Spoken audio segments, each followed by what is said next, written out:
now it's up to the job of Jason Kidd and Nico Harrison to begin to brand this in a way where they start kind of making excuses like, oh, I believe defense wins championships, as Nico Harrison said. And, you know, sort of like we're seeing slowly how they're trying to brand this to make sense to the Dallas Mavericks fan base of why Luka is no longer on the team. This shit sounds crazy.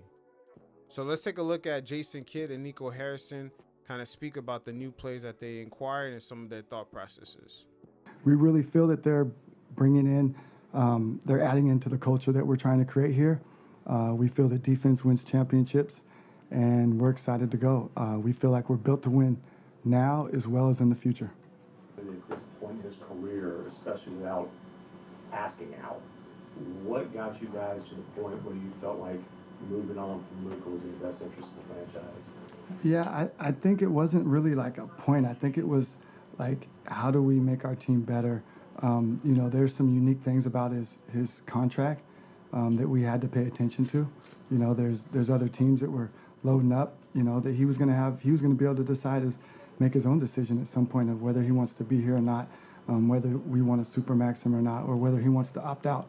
So I think we had to take all that into consideration and feel like we got out in front of what could have been a tumultuous summer. You heard them right there. They felt like they got out of what could be a possible crazy ass summer. What did they thought? Luka was just gonna walk away from $110 million? That's the part they really got to explain. You know, he doesn't do a good job in explaining his thought process. I honestly think he's put out vague statements that can easily be debunked, and statements that are head scratchers.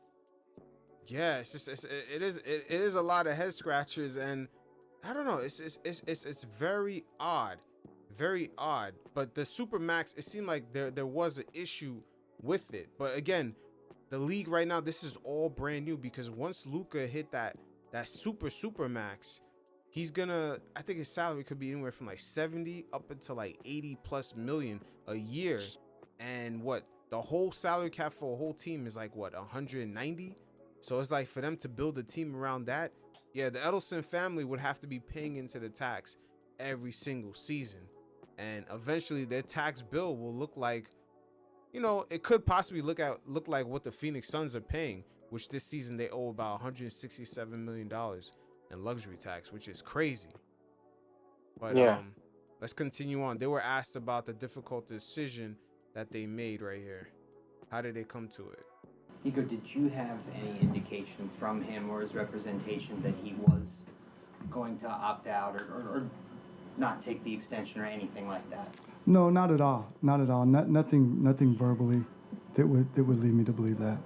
You see right there? There was nothing verbally that led him to believe that Luka would leave. So that kind of negated to what he said before. When he said that, hey, the fact that he didn't, you know, he was kind of questioning his extension.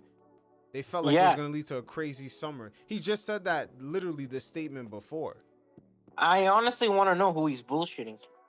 Yeah, I mean, this is part of like companies, you know, I guess in corporate, man, they got to keep a straight face, but it is what it is. They got to, you know. But this is like a corporate, like basketball and sports is different, right? Because it's direct interface with your consumer. No, but in the sense, it's direct communication with the consumer as compared to like Amazon or any other company, because we don't know who runs these kind of corporations, right?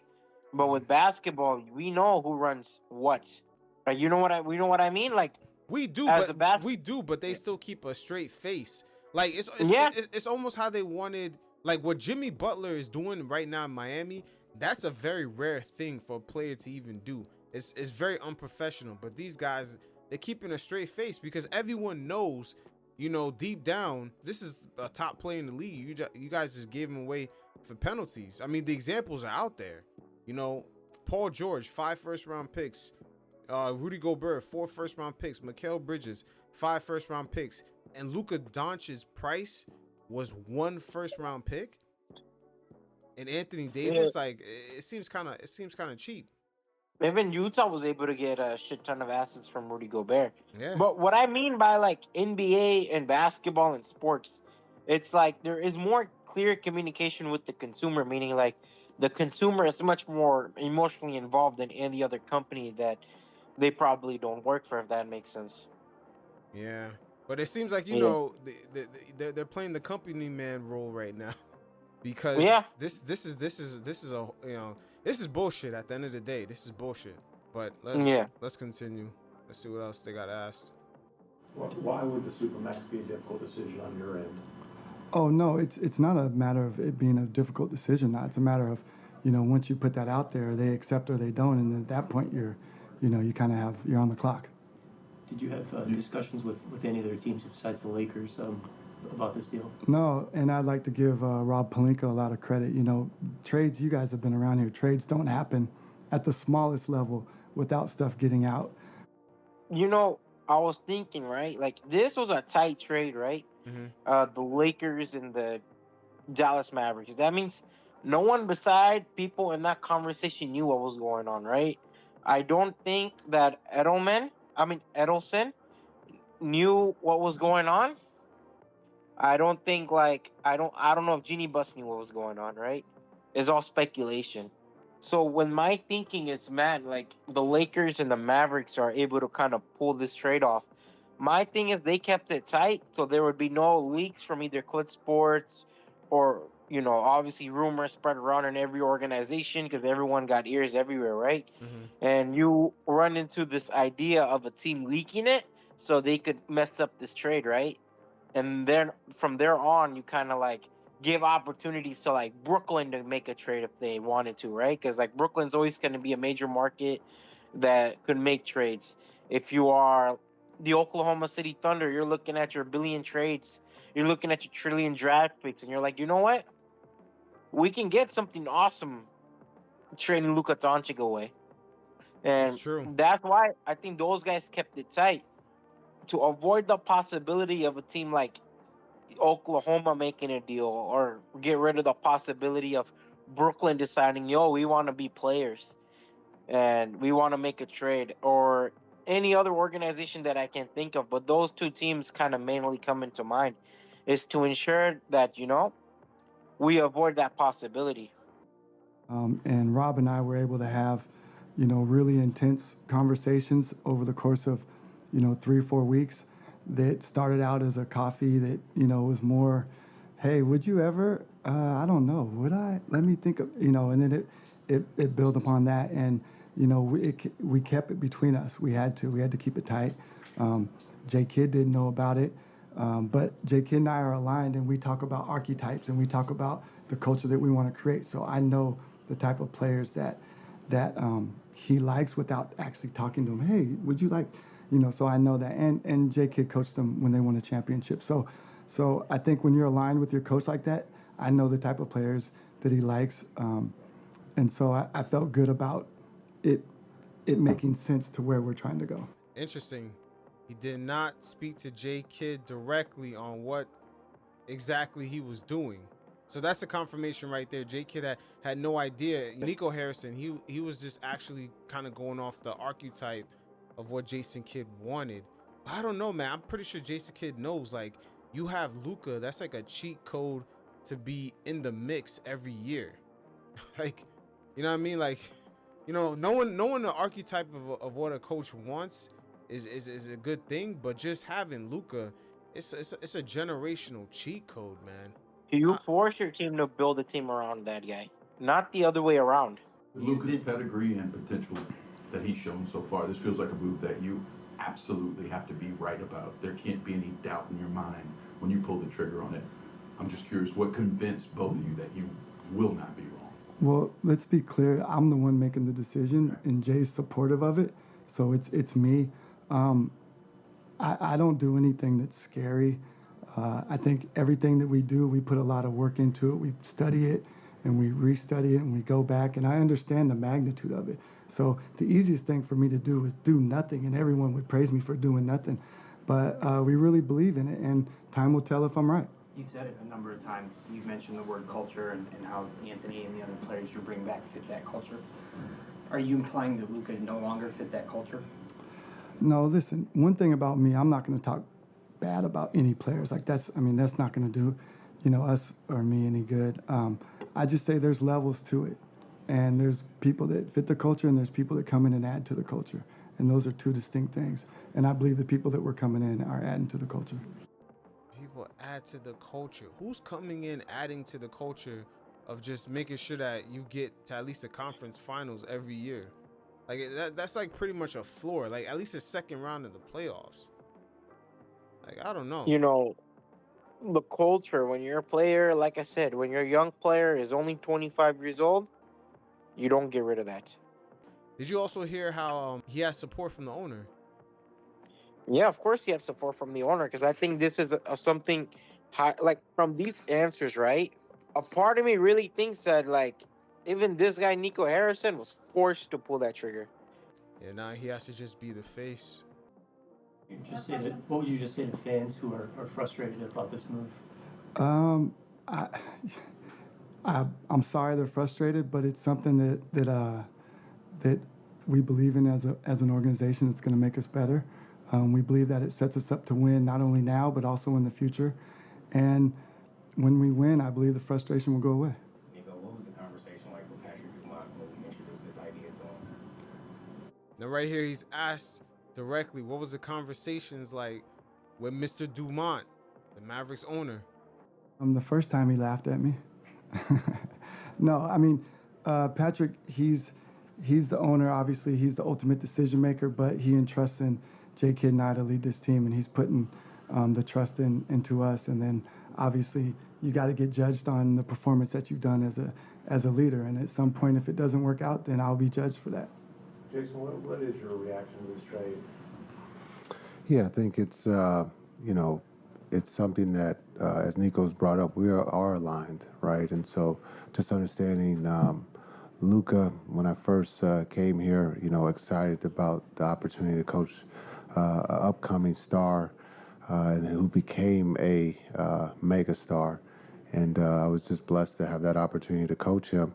But when you look at the vision of the team and what Nico wants to build, I truly support that. And truly believe that the players that we're getting are the ones that can help us achieve that, and that's to win a championship. Well, why do they fit that vision better? It's not about better. It's about being able to again. Nico has talked about defense. Defense wins championships. AD is the one that we truly believe fits with D Live and Gaff and PJ. And so when you look at, you hear this shit? AD fits in with Live, Gafford. Like this is not adding up. To do what? AD had DeMarcus Cousins and Drew Holiday and couldn't do shit. He had Rajon Rondo. Like, bro, that's the only season he was able to do shit was like for a year. And even then, what? They swept they swept the Portland Trailblazers. That's it. Yeah. Like what? That's it. Yeah, this is what I mean. And he keeps saying they're aligned. They can't be aligned if he never told you about the trade. You didn't even know. That's like, if I make a decision for you and I said, yeah, like you endorse whatever decision I just made. Yeah. But how can you endorse something I had no clue that I made? Yeah, J Kidd played in the NBA in that era where if you had one of those top guys, you were in the mix at the very end. He knows that. He knows that. He's not a stupid guy. He was a franchise player at one point in his career, Yeah, definitely. And his team was in the mix. He went to the finals twice. Two times. Well, yep. So he's not a stupid guy, and he's been in this business since forever. Yeah, it's interesting. Again, you bringing up the point with the Mavericks ownership, anticipating the gambling, taking a few losses. It's been an expensive venture for them to leave Vegas and kind of expand. They didn't leave Vegas, but expand their Vegas empire into Texas, and the laws just haven't really quite caught up to the way they wanted things to work out. So yeah, I was talking to like my friends, obviously like living in Houston all my life. It's pretty easy to get mixed with San Antonio and Mavericks fans. It's not hard. And so I was talking to them. I'm like, bro, at this point, like, for me, it seems like, bro, eventually this Mavericks team's going to be moved over there to Dallas. Wait. Say that the Mavericks team is gonna get moved over. to Dallas. Wait, the Mavericks are in Dallas. Not my bad, Vegas. Nah, man, I think the league is gonna expand to Vegas. I don't know, bro. If they were to expand to Vegas, these guys would have campaigned for their organization to move to Vegas. Hmm. Like for me, like it's the most plausible thing. Or maybe Dallas could get a new franchise. I don't know. But man, this does not look good if you're a Mavs fan. If you're a Mavs fan, a lot of them are now like they're saying, I hate this organization. I'm going to San Antonio. I'm going to LA. I'm going to Houston. It's tough, man, because I mean we'll get deeper on into it later because I felt like this transaction could not have happened unless the league was sort of approved. Like it's weird because there's so much money in having Luka for the next 10 years to any franchise. Now Luka gives the Lakers the leverage to actually kind of start to pivot away from LeBron.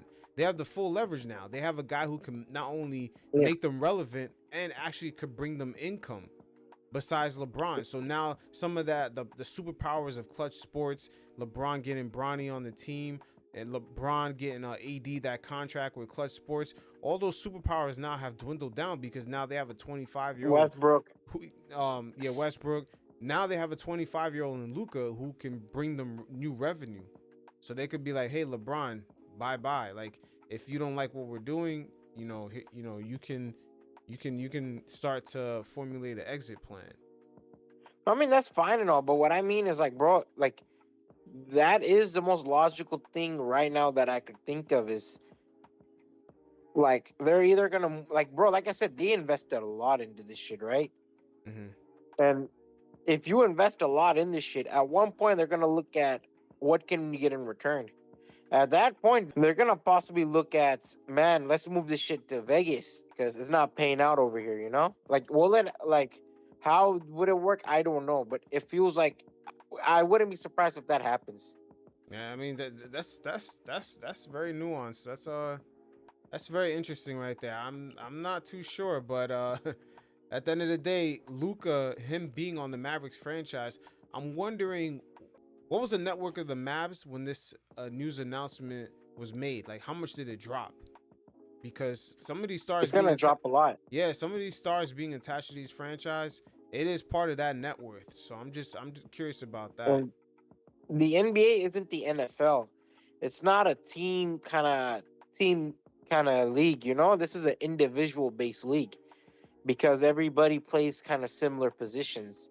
So we're all kind of that's how we view basketball, right? And so when you give away a top 10 most popular player in the league, not the best, most popular, that is crazy. Yeah. Again, this is brand new ownership. They're only what? This is their second year in. They Brand new ownership. they might be they might be attacking this from a very profit loss kind of point of view. And this is why the NBA might be worried about letting a lot of venture capital or just hedge fund money come into the league, because these guys might start treating these franchises like this. Investments. They're not training. They're like the NBA throughout its history, right? Like I remember Leslie Alexander for the Houston Rockets. He was out in the games. He was very approachable. Mark Cuban, obviously fighting with the refs, being animated, sitting on the bench. You're not getting those kind of owners really nowadays, right? Now you're getting kind of these real estate tycoons, these business tycoons, guys in the league, and it's changing. The league is changing. We all agree, and I think this is the negative that's coming out with these new owners. While sure on paper for the league, like $1 billion is awesome. Let's look at it like with nuance. With $1 billion, you're spending another 100 mil plus on getting whatever they want from the city. And like the Dallas Mavericks shown, when it doesn't work out, we are going to pivot no matter what. Yeah, you're right. And owning an NBA team now is super expensive. I remember hearing Mark Cuban speak on this. He said now it's almost like a real estate project. You have to get like sort of like what the Golden State Warriors have, with their new stadium, the ecosystem around it with the restaurants. They even have office buildings where even like there's a couple, I believe Uber has an office with the Golden State Warriors, like in their building. Like they actually lease from the Warriors. The Warriors have restaurants, a flea market. Yeah, they have all kinds of restaurants and events. Like they make money outside of just the Warriors being in that arena. It's very interesting. But you know, Mark Cuban kind of said now owning an NBA team is slowly becoming a real estate project for the end game to eventually be them having the casino, a kind of a hotel, and then the fans could leave the hotel, not only gamble in the hotel, and they could leave and walk across the street and get into the games.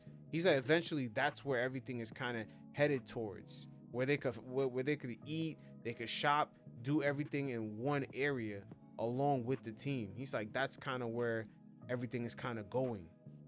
That's where the new growth is with owning a sports franchise. But let's continue and see what else they had to say.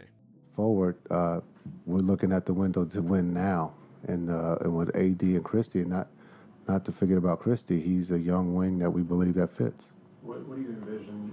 I mean, does AD start at the 4 for you guys? Is he a 5? How do you envision that working? I gotta be honest with you. Right now, I'm only focused on today's game. Right? Like I am. I got a list of players. I gotta tell you who are out, and we got a game today, right? And so, as we go down the line, I'll be able to answer that question for you. And I'm not avoiding that question. Like as you see the rosters built, he probably will start at the 4, but I can give you more concrete information as we go forward. He's deflecting. Yeah, but you know, who knows where AD's gonna start at. Right here, they get asked about the long-term effects of this trade on the franchise. And this is where we started talking about, you know, owners might be scared of paying that 100 million supermax, because that's where Luka was headed towards. He was headed towards, you know, once he hit his 10-year mark, he was going to be eligible for that like crazy contract where it's like, I believe 35% of the salary cap he was going to be eligible to get. So that's kind of crazy. You mentioned you think this will work in the short term and the long term. Short term makes great sense. How do you see this working out well for the organization in the long term? Well, I think the long term is the time frame. I think he fits our time frame. If you pair him with Kyrie and the rest of the guys, he fits right along with our time frame to win now and win in the future. And the future to me is 3-4 years from now. The future 10 years from now, I don't know. I don't think they probably bury me and Jay by then, or we bury ourselves. Yes. You hear this bullshit? Yeah. The future to him is 3-4 years. Like, this is what I mean, man. Oh, So man. 31-year-old Anthony Davis is the future This of is basketball. crazy, man. This is crazy. But you know, again, going back to the money, because this is where all this kind of comes in, and it's very interesting. Because remember how I kind of spoke on this before, where the NBA owners, along with the players, is kind of agreed to this new CBA in which the players, quote unquote, they take home 51% of the revenue. So they have, you know, slightly an edge over the owners on how much money is coming in. But the trick was the owners now have made it very difficult for the players to recoup that money. We see Jimmy Butler going through it. Julius Randle's going through it. What's his name? Brandon Ingram out in New Orleans is kind of going through it. These guys are productive, but ownerships now, like, they kind of structured the league in a way where teams are going to be reluctant to give out these deals because they don't want to hit these tax penalties. And Luka, he was eligible for 5 years, $345 million, right? Of course he was going to sign that deal because, again, if he didn't sign the deal with this trade, now he's only eligible for 5 year, $229 million, which is $116 million loss. Like, yeah. I don't understand why Luka, like, they kind of made it seem like Luka didn't want to sign it, but then they said that they're not scared of the timetable. Like, oh, there was no like, it was very inconsistent throughout this whole interview with these two. But now Luka is gonna lose out on that money, and also he's gonna pay LA, you know, state tax, which is one of the highest state taxes in all of America. Meanwhile, he was in Texas with no income tax. Like, I'm pretty sure his agent let him know what was the deal. Like, there was no reason why Luka would have never signed that Supermax. But I think what really scared the Mavericks was when Luka hit the 10-year mark, and he would have been eligible for $100 million a year. Like that 100. Imagine you're paying somebody $90 to $100 million a year, and after that you have to build around him. You know how expensive that shit is gonna be? It's crazy expensive, yeah. Like Especially one like I said, player, one player is $100 million for a season. and like I said, we talk about the Mavericks. Right now they're operating in a loss. The new ownership. Yeah, like you said, they were already operating at a loss because they had other ambitions outside of basketball. Yeah. They had other ambitions outside of basketball. But, you know, the thing is with this trade also, we got to look at the billions of dollars that they lost with Luka also. Luka would have kept his team relevant and also in the playoffs for the next 10 seasons. How much is that worth? All the jersey sales. You know, the money that they're going to make from being relevant. This is also what they traded away. But again, this is where we're going to see owners kind of, I don't know, maybe this could be the beginning of owners being reluctant to give players that $100 to $80 million supermax as the cap keeps going up season by season. Because, like, imagine when what's his name, Jason Tatum is in his 10th year. He's gonna be eligible for that same exact deal. Yeah. So imagine, Tatum. Imagine the Celtics at the time. They're kind of like a 5th seed. Do you think their owners are gonna give Tatum that type of deal? Like, this could be the new normal. Like, owners could be, the NBA owners now could be like sort of like the NFL, where the NFL owners are in constant disputes with their players. We seeing holdouts. We see with this season with Jimmy Butler. That might be a new norm going forward. Yep. I think the way teams spend money now is much more complex now too, right? Where I think with MLB they have no cap space, so they're willing to spend. Now with the cap space and the tax, teams are more hesitant. Yeah, it seems like I'm always saying this.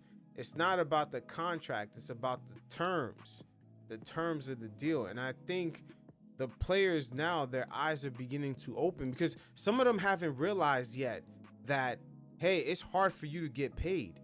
Some players have not realized that. Like Luka, of course, he's gonna get paid. Some team is gonna want to pay him, but I'm talking about the Julius Randles, the Brandon Ingrams. Even if Jimmy Butler today happened to be the age of, like, let's say Jimmy was 30 years old, teams would still not want to pay him. Dude, like, teams are not paying for, like, if you're not top. Yeah, if you're not like the top 7, top 10. Top 7. Even 10 is questionable. Yeah, 7. Yeah, top 7. It seems like they don't want to pay you a certain rate. No, they don't want to. Not at all. And the way the owner structured everything with the CBA, they structured it in a way to say the teams are, oh no, we don't want to go over the cap. There's too much penalties. It's going to be hard for us to build a team. But that's really an excuse. But they designed it that way. This is why the players should have never agreed to that. They should have never agreed to that. And now we're in a gray area where Emmanuel Quickly gets paid $35 million, but teams don't want to give Julius Randle an extension for $40 million to even $50 million plus. Like, if Quickly's worth 35, how much is Jimmy Butler worth? Like, this is the gray area now. This is the gray area. And now they're seeing there's not too many players with Luka's resume. They're seeing that his ownership actually kind of avoided paying his ass or even being near that 10-year supermax, and they quickly got rid of him way before that. This shit is very odd. It's very odd. It's a dangerous precedent set in the NBA now.